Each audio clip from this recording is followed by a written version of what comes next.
Phil Dunster, huh?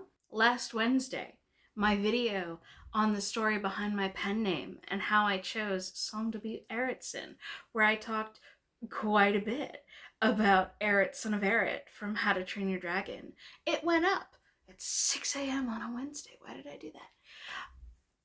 Then I'm on my break between shifts at my restaurant job, and my boyfriend and I are texting, and we say goodbye so I can go get ready to head back to work like 15 minutes before my shift started. And suddenly I get a message.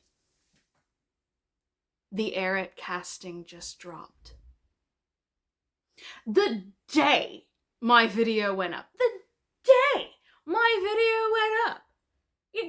You gotta be kidding. You tell me that's not fake. I have been waiting on this casting. See, originally I was gonna say I've been waiting on this casting for like 9 months, because I remember putting this short up here and on Instagram. Last night I came across a reel where someone was talking about how we're not ready for a live action How to Train Your Dragon 2. And ironically, I saw this before the second movie was officially announced this morning. And the reel was specifically referring to Stoic and Valka and everything involved in that, and I agree. But people are not ready for that. The thing is, I had a very different first thought. Guys, my pen name is Song W. Eretson. Eretson. Eret, son of Eret. Eretson. Like, this is where I got my pen name. And this person was absolutely correct. I am not ready for a live-action How to Train Your Dragon 2. I am not ready for a live-action Eret, son of Eret, and I don't think I ever will be. And now that the movie has been announced officially for 2027, that means casting announcements are gonna come pretty soon. And again, I don't think I will ever be ready for that. I need a drink. So, I could say I've been waiting on this casting for like 9 months at this point, since whenever I put that video up.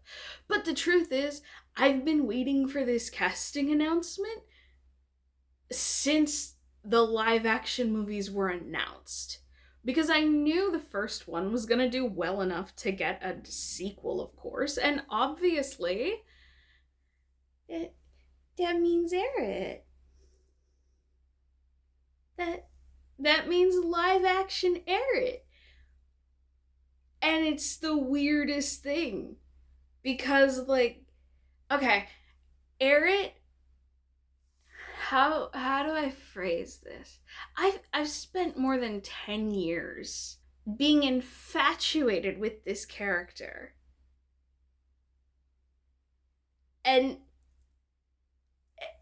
am I supposed to be normal about this? Am I supposed to be chill? Do you think I am capable of that? If you think I'm capable of that, you really don't know me. Screaming, but Daddy, I love it. Well, you know, it's kind of funny, because all these years, if I ever show Eret to like a normie, which I have on a couple of occasions,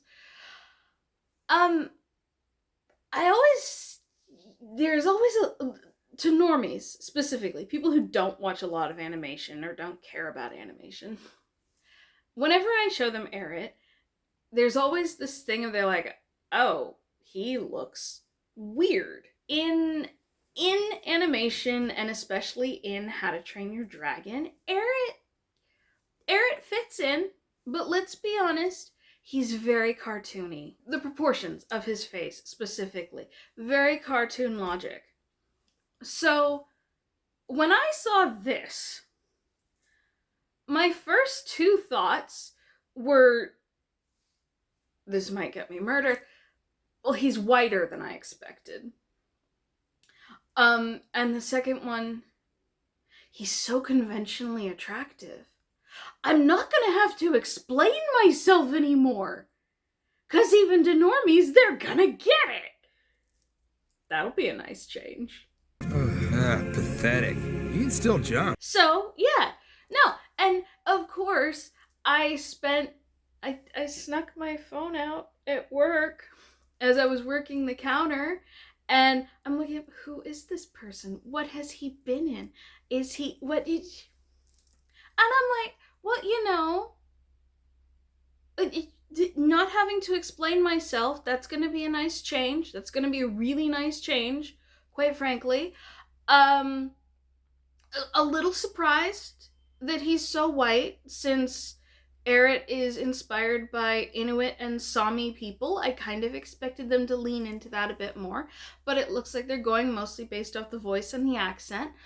But you know, he's very attractive. He's very good looking. Yeah. His natural voice is a bit, it doesn't have the same grit that Kit Harington's does. Because, like, Kit Harington was the original voice of Eret. You should have thought of that before you stole all of our dragons and blasted our fort to bits! Hey, you. You like things, don't you? What have you stolen from set? I don't know, everyone's hearts? What would you be doing if you weren't in this business? Probably Prime Minister, I imagine. I mean, like, I could probably do both. You know, the voices aren't the same, but, you know, I'm sure he can do that. I'm very curious to see what they're gonna do with the look. I'm curious to see, you know, like, are they gonna do the long hair? Are they gonna do roughly the same outfit? Like, what is this gonna look like? Whatever we do. What? What are you talking about? What do you mean he's 5'9"?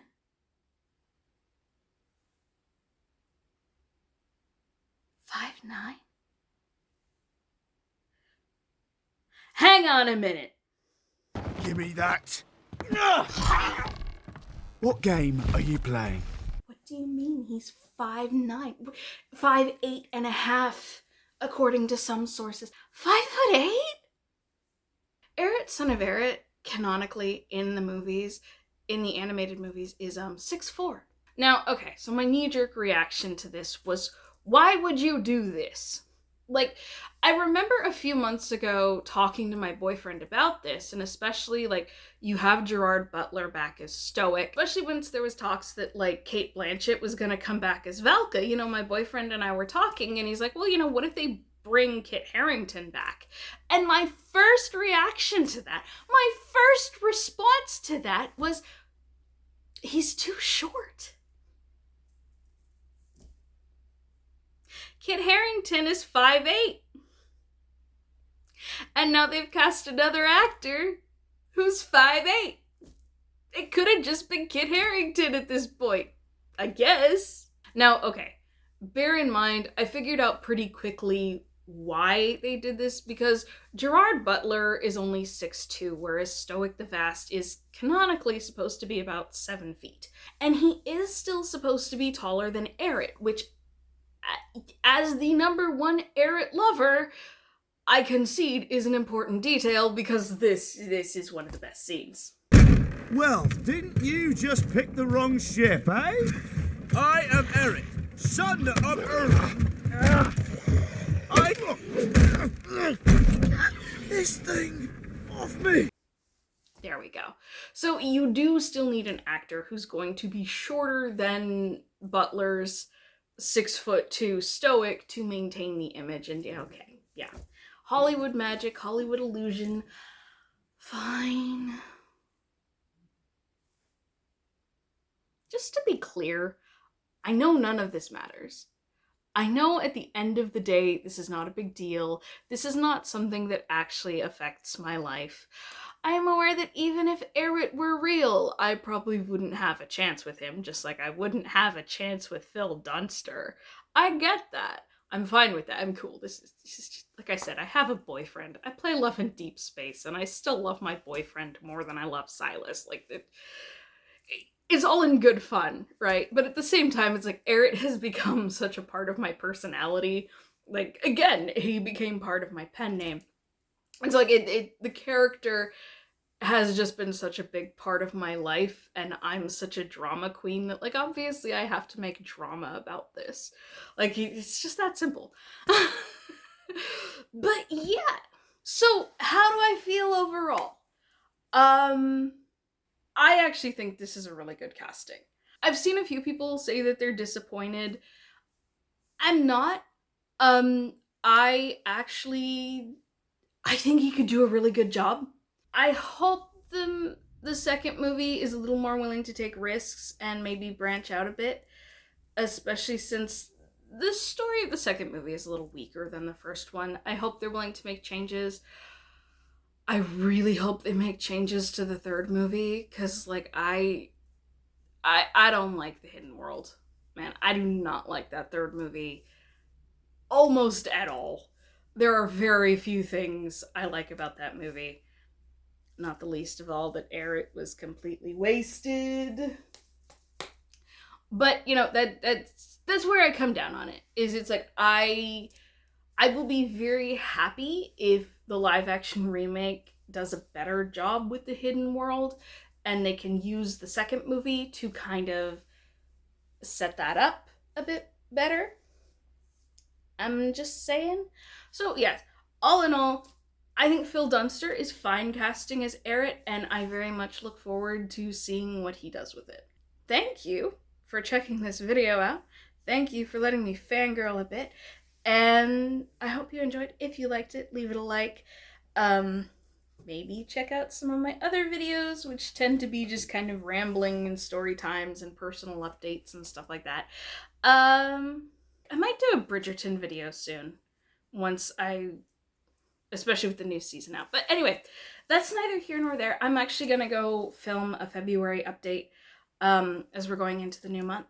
So I will wrap this up here. Thank you for watching. I hope you enjoyed. Again, if you did, leave a like. Maybe leave me your thoughts on the casting and what you would like to see. Possible changes for the second live action movie, or what you thought about the first one. Either way, let me know what you think. And until next time, stay safe, take care, and I hope to see you again soon. Bye-bye. Pathetic.